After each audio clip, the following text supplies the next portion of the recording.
یہ کہانی ہے ایک خواب سے شروع ہو کر ایک تخت پر ختم ہونے والی آزمائش کی۔ یہ کہانی ہے صبر، پاک دامنی اور اللہ پر مکمل بھروسے کی۔ ایک رات حضرت یوسف علیہ السلام ایک عجیب خواب دیکھتے ہیں۔ وہ دیکھتے ہیں کہ 11 ستارے، سورج اور چاند ان کے سامنے سجدہ کر رہے ہیں۔ وہ یہ خواب اپنے والد حضرت یعقوب علیہ السلام کو سناتے ہیں۔ باپ کا دل کانپ جاتا ہے۔ وہ خواب سمجھ جاتے ہیں۔ کہتے ہیں، بیٹے، یہ خواب اپنے بھائیوں کو نہ بتانا۔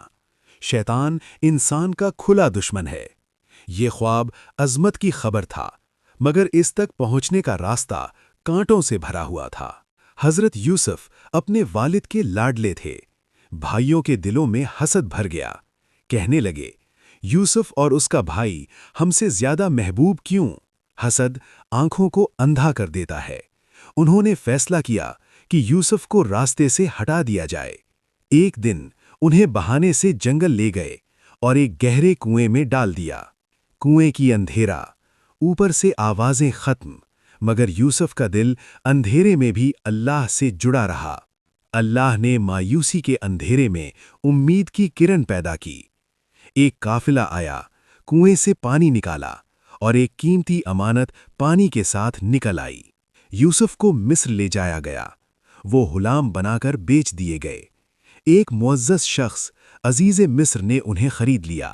کہا، اسے عزت سے رکھنا، شاید یہ ہمیں فائدہ دے یا ہم اسے بیٹا بنا لیں۔ یہ اللہ کی تدبیر تھی۔ غلامی کے پردے میں تربیت کا آغاز۔ وقت گزرا، یوسف جوان ہو گئے۔ خوبصورتی، عقل اور کردار سب اللہ کی عطا، مگر آزمائش یہاں بھی آئی۔ عزیز مصر کی بیوی یوسف کی طرف مائل ہو گئیں۔ دروازے بند کر دیے گئے۔ گناہ سامنے تھا، مگر یوسف علیہ السلام نے کہا، میں اللہ کی پناہ مانگتا ہوں۔ یہ جملہ انسان کو بچا لیتا ہے۔ الزام لگا، سچ چھپ گیا اور یوسف علیہ السلام کو جیل بھیج دیا گیا۔ بے گناہ ہو کر بھی قید، مگر صبر باقی رہا۔ جیل میں یوسف نے شکوہ نہیں کیا، بلکہ اللہ کی دعوت دی۔ 2 قیدیوں نے خواب پوچھے۔ یوسف نے تعبیر بتائی اور ساتھ کہا، فیصلہ اللہ کے ہاتھ میں ہے۔ ایک خواب پورا ہوا، ایک بھول گیا۔